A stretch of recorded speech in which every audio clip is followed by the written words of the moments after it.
Golf instruction today feels more like a tech startup than a sport. Everywhere you look, someone's pushing a new swing theory, hidden behind a $297 paywall, some vault of secrets that are only available for 14 minutes because apparently the downswing expires in real time now, but it wasn't always like this. Before biomechanics took over the backswing and your hips needed to speak Mandarin to understand a YouTube lesson, there were teachers who kept it simple. Manuel de La Torre and Eddie Merrins, two giants of club-focused instruction. They didn't teach you how to model a swing, they taught you how to swing. But let's be fair from the start, no method works for everybody, not even theirs. There's always some level of personal fit, coordination, and timing that determines whether swing philosophy actually clicks. And that's why today we're not here to idolize, we're here to study and to look at what works, what doesn't, and why these two men, though very different in delivery, share a belief that the motion of the club defines the swing and not the positions of your body. So let's start with Manuel de La Torre. Born in Madrid in 1921, the son of Ángel de La Torre, Spain's first golf professional and a 5-time Spanish Open champion. Manuel moved to the US and eventually became the longtime head pro at Milwaukee Country Club. He was named the PGA Teacher of the Year in 1986 and was inducted into both the PGA Hall of Fame and the World Golf Teachers Hall of Fame. And his philosophy was pretty simple: swing the club head and the body will respond. He was heavily influenced by Ernest Jones, which we mentioned yesterday, a teacher who famously helped injured veterans, some with one arm, learn to play by focusing solely on swinging the club head and not the body. Manuel did expand on this with a simple belief: if the arms and club head move correctly, the body's motion should organize itself. His book, Understanding the Golf Swing, is still one of the most widely respected teaching manuals, particularly for players who want to escape swing paralysis. Now, on the other side of the country, we had Eddie Merrins, better known as the Little Pro. And I can tell you from personal experience, he lived up to the legend. Back in my days at Riviera, I had the chance to play Bel Air a few times and met Eddie there. He was a soft-spoken, sharp guy, but didn't need to flex. He was the kind of guy who would stop a lesson with one sentence and make you feel like you learned something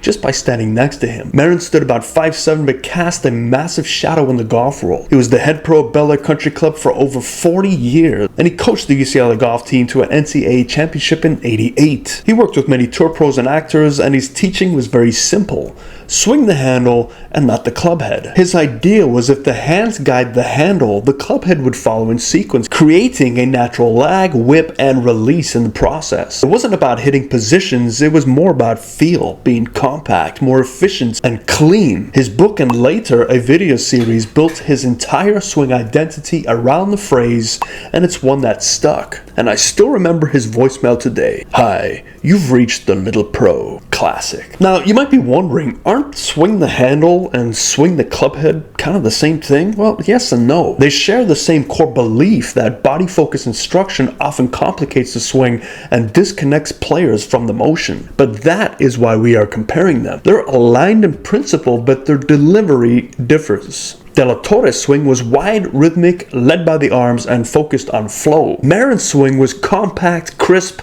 led by the hands, and centered around his leverage. One had you feeling the club was swinging you, the other had you feeling like you were swinging the handle with intent. The outcome would be similar, but the entry point, the feel, was different. And because we like to keep things honest on this channel, let's look at both the strength and limitations of their methods. So for Manuel de La Torre's swing the club head, some positives. Well, let's be frank, it's dead simple. It's ideal for players overwhelmed with swing thoughts, most of us out there. It encourages rhythm, tempo, and natural sequencing. It can eliminate mental clutter by focusing only on motion and not position. And it's perfect for players who freeze mid-round, paralysis by analysis. However, some negatives is this can feel vague for analytical or technical learners, and it doesn't give structure for diagnosing specific faults like early extension or casting. And if it's misunderstood, it can lead to arms-only swing, which can lack connection and power. Now we go to the Little Pro, Eddie Merrins, swing the handle. Some positives that is it can build a compact, more efficient swing that can produce some natural lag. It can help many players feel sequencing from the ground up, and it's great for short shorter, less flexible players or those needing better coordination. His method transitions beautifully from putting to full swing, which is a scalable motion. However, some negatives is this can lead to overuse of the hands if the timing isn't there, and if this is misunderstood, it may reduce swing width or over-accentuate wrist action.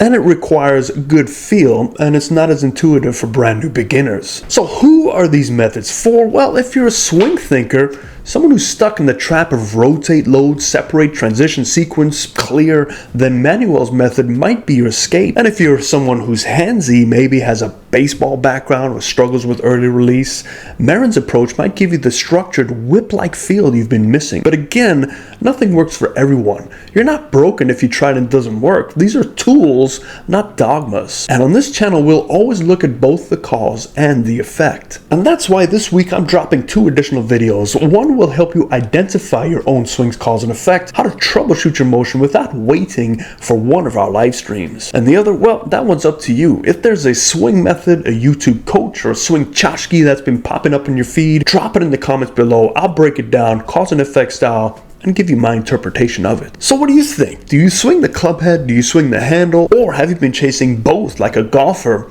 looking for his Amazon password and no Wi-Fi? Drop a comment here, let's talk about it. And if you've got a swing you want me to look at, post the link. I might feature it in an upcoming breakdown. Hit that like button if this helped you. Subscribe if you're tired of being sold secrets, and share this with the guy at your club who's tried every swing method except the one that works. Because golf doesn't have to be complicated, it just has to be understood.